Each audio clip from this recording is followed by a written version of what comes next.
Olá, nono ano. Bom dia, boa tarde, boa noite. Como vocês estão, meus amores? Espero que esteja tudo bem com vocês, tá? Torço para isso, viu? E aí, estão preparados para mais uma videoaula? Vamos lá? Na aula passada, nós falamos sobre orações subordinadas substantivas, né? Vamos aqui agora só fazer uma recordação, né, sobre o que foi falado. Oração subordinada, por quê? Oração, porque tem o verbo. E subordinada, porque está obedecendo a uma oração principal na oração. Substantiva, porque exerce função sintática. Ah, professor, e o que é essa função sintática? Ok. Essa função sintática é o sujeito, é o predicado, é o objeto direto, o objeto indireto, é adjunto adnominal, adjunto adverbial, é aposto, complemento nominal, predicativo do sujeito. Isso aí faz parte da sintaxe, que é a função que cada palavra exerce na oração. Então, por ter essa função sintática, elas são chamadas de subordinadas substantivas. Só que cada uma tem sua classificação. A primeira classificação aqui da oração subordinada, substantiva, subjetiva é porque o sujeito funciona como ser ativo na oração. Ou seja, a função aqui que a subjetiva tem é a função de sujeito, aquele ser que pratica a ação, né?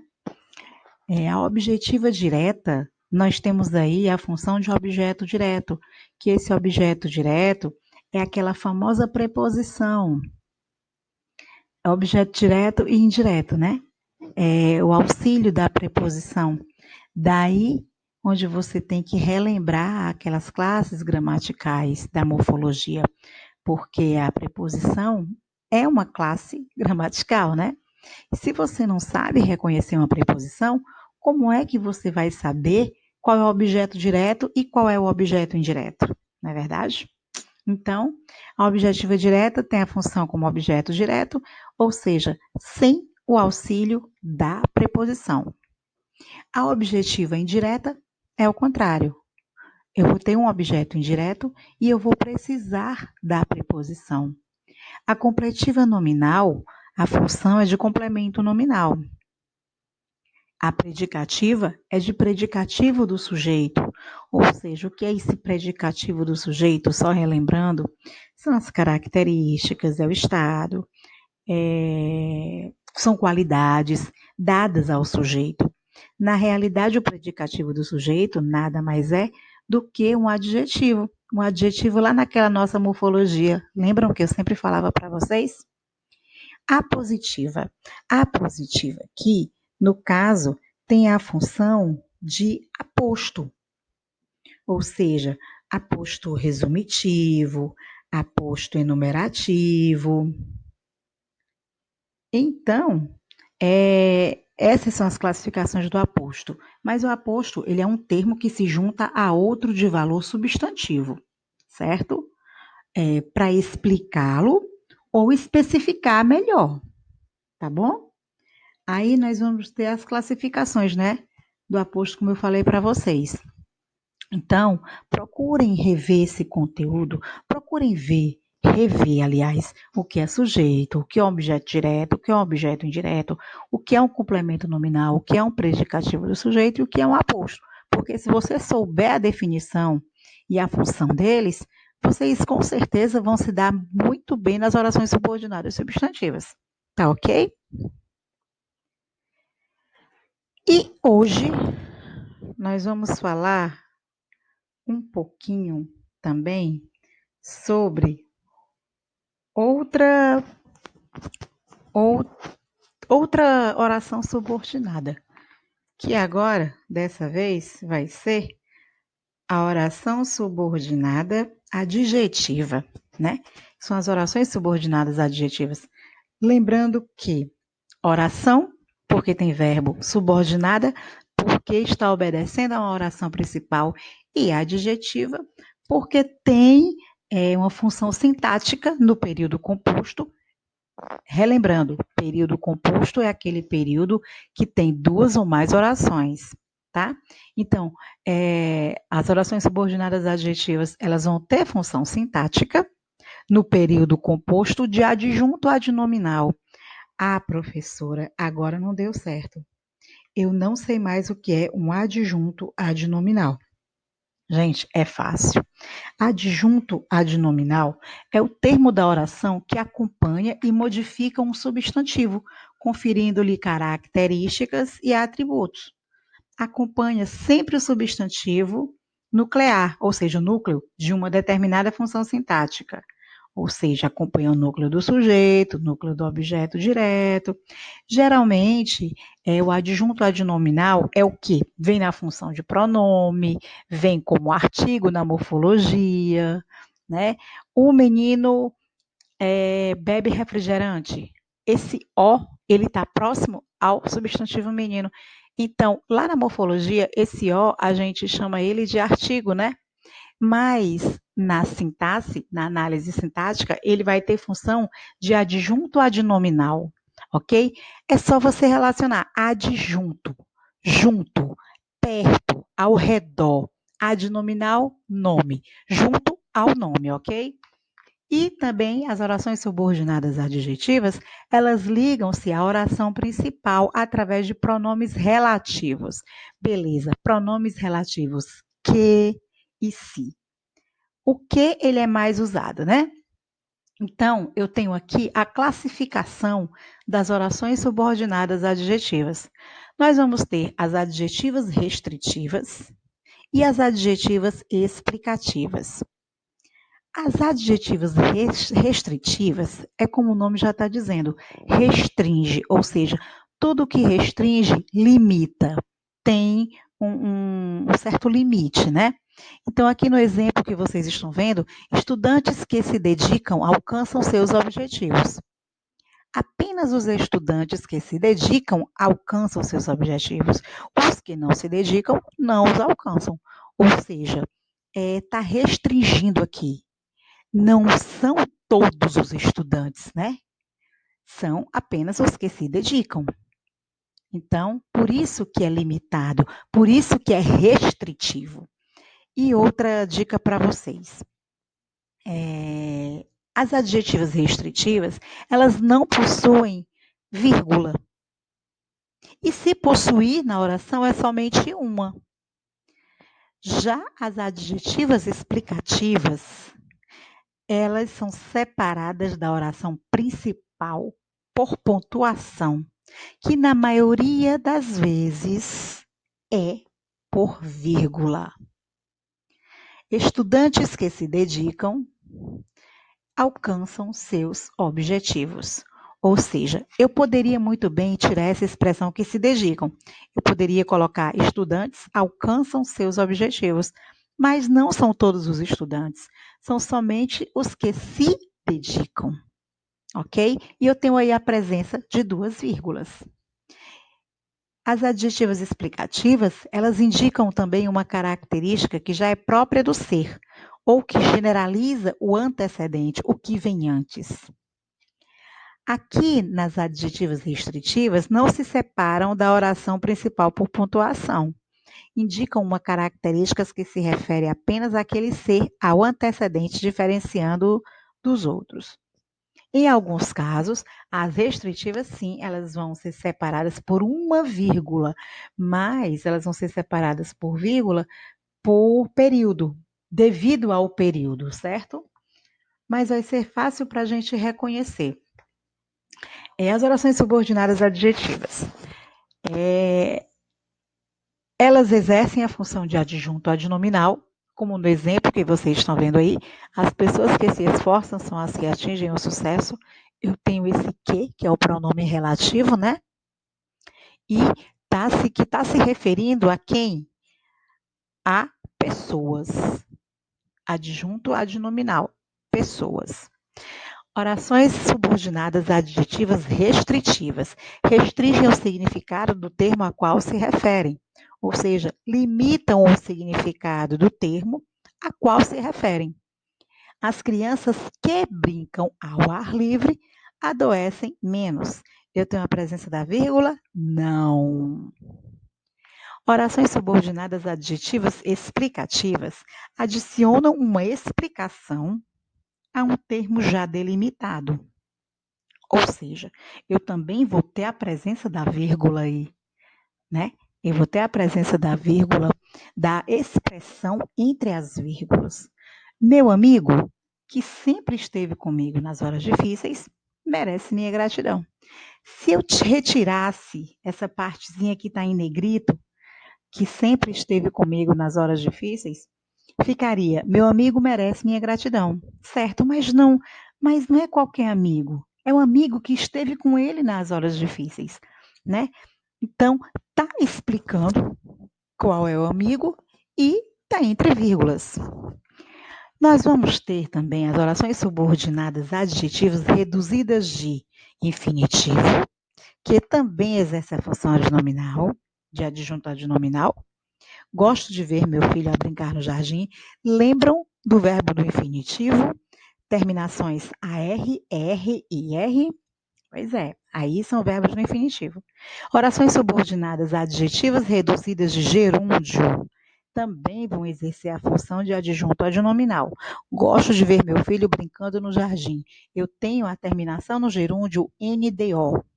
Um verbo, que é o verbo brincar, mas no gerúndio, brincando, terminação NDO.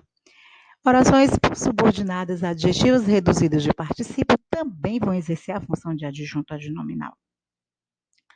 Esta é a casa construída pelo meu pai.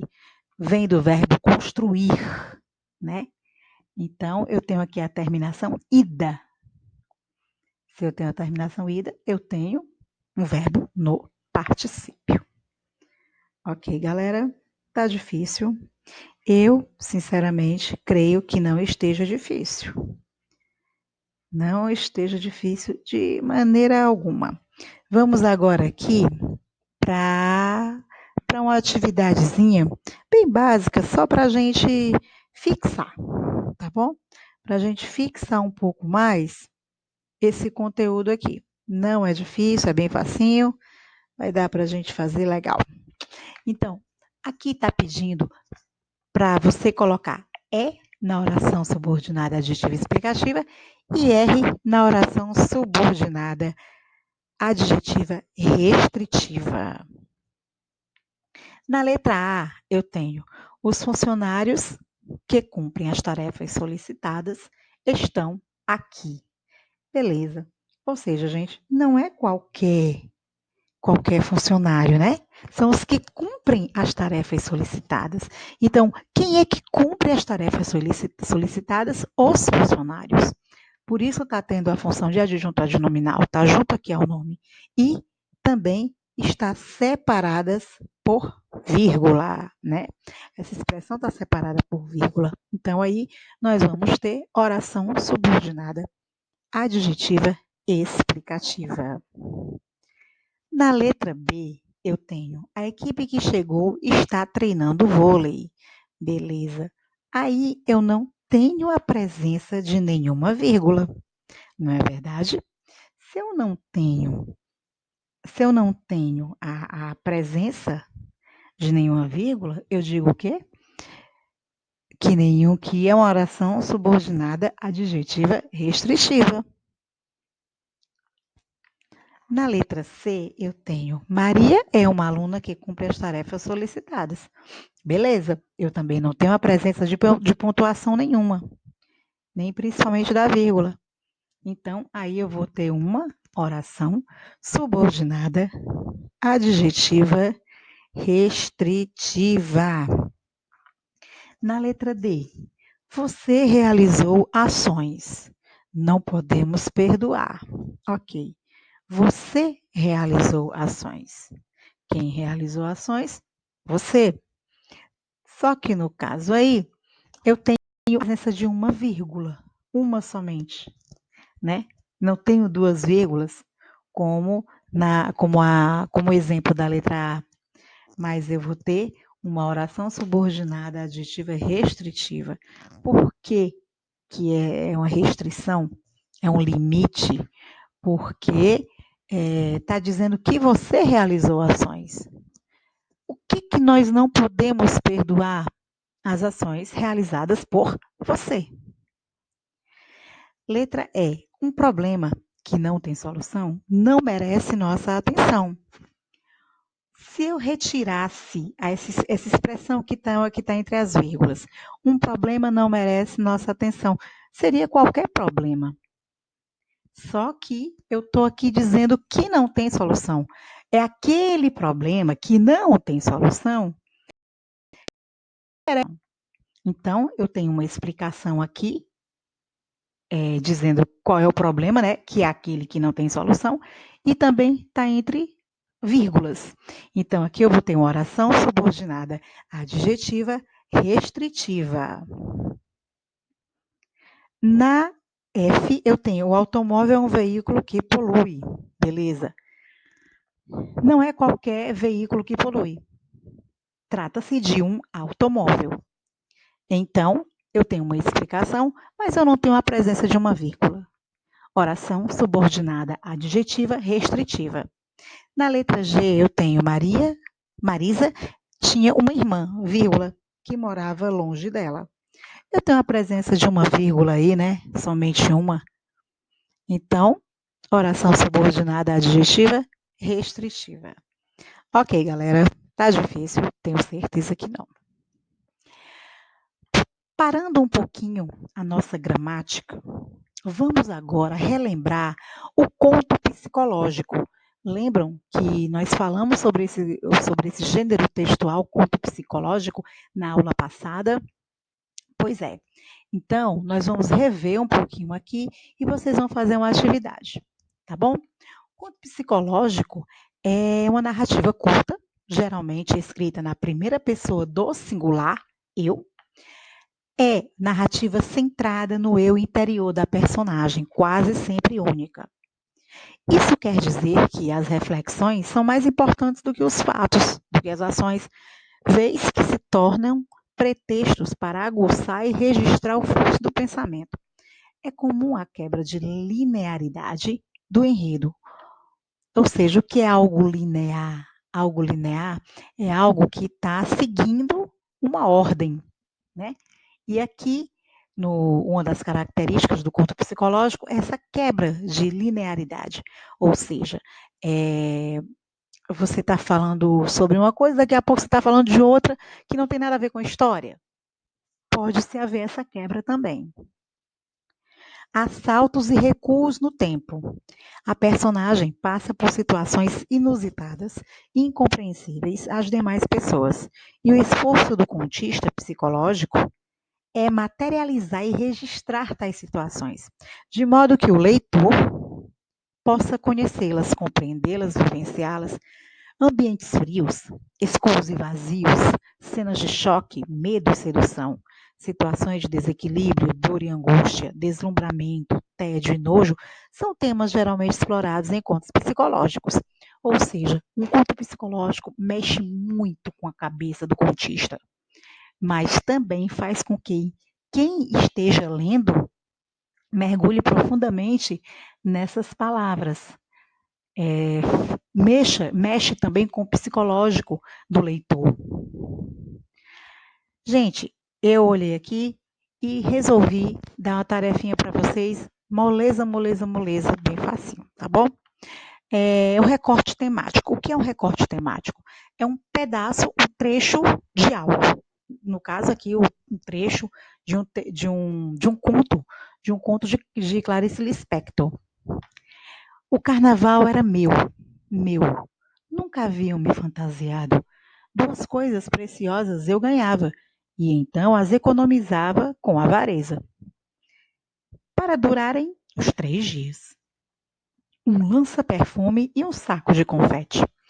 Ah, está se tornando difícil escrever, porque sinto como ficarei de coração escuro ao constatar que Eu era de tal modo sedenta que um quase nada já me tornava feliz.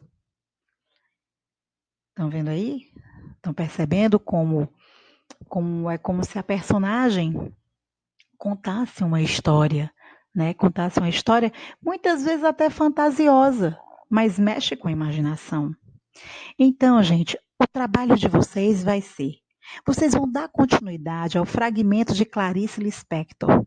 Clarice sempre gostava de mexer com o psicológico do leitor. Essa é uma característica marcante nela, né? Para que, ao final de aproximadamente 25 linhas, você tenha composto um conto psicológico. Ah, detalhe: as linhas escritas pela autora não contam, ok? Ou seja, vocês vão contar as 25 linhas a partir do que vocês estiverem escrevendo, tá? Essa parte aqui, essa introduçãozinha, não conta. Note que a autora conduz a narrativa na primeira pessoa do singular, eu, no tempo passado. Bom trabalho, não economize criatividade e sensibilidade. Super dicas. Esteja certo de que ninguém pensaria naquilo que você pensou. Isso é ser original, ou seja, deve ser algo inusitado. Não tenha preguiça de escrever e reescrever o texto. O segundo é melhor do que o primeiro, do que o terceiro. Enfim, é para isso, gente, que serve o rascunho. Por que a gente sempre pede rascunho para vocês? Porque o rascunho é onde você pode colocar suas ideias, você pode errar, você pode apagar, você pode rasurar, rabiscar, para depois você ler e transcrever de forma correta, né? Mas alguns alunos não gostam de fazer rascunho porque não gostam de escrever. Enfim, o correto é você fazer o seu rascunho, ver, ler se realmente você escreveu tudo certo, pontuação, acentuação, se está tudo ok, coesão e coerência também, né? Para depois poder fazer o texto por definitivo. Antes de entregar sua produção textual ao corretor, ou corretora, no caso eu, releia o que você escreveu, faça a autocrítica e sua autocorreção. Confira se seu texto está bem claro, fácil de ser entendido. Lembrem-se, vocês estão fazendo um texto para outra pessoa ler, não é para você. Você pode até entender o que você escreveu, mas se a sua letra não estiver legal, se os elementos de coesão e coerência não estiverem presentes no texto, quem está lendo não vai conseguir interpretar, não vai conseguir analisar. É coeso, o que é esse coeso? São as ideias, frases e parágrafos fluem, estão bem ligados. Coerente, o quanto possível as ideias não se embaralham.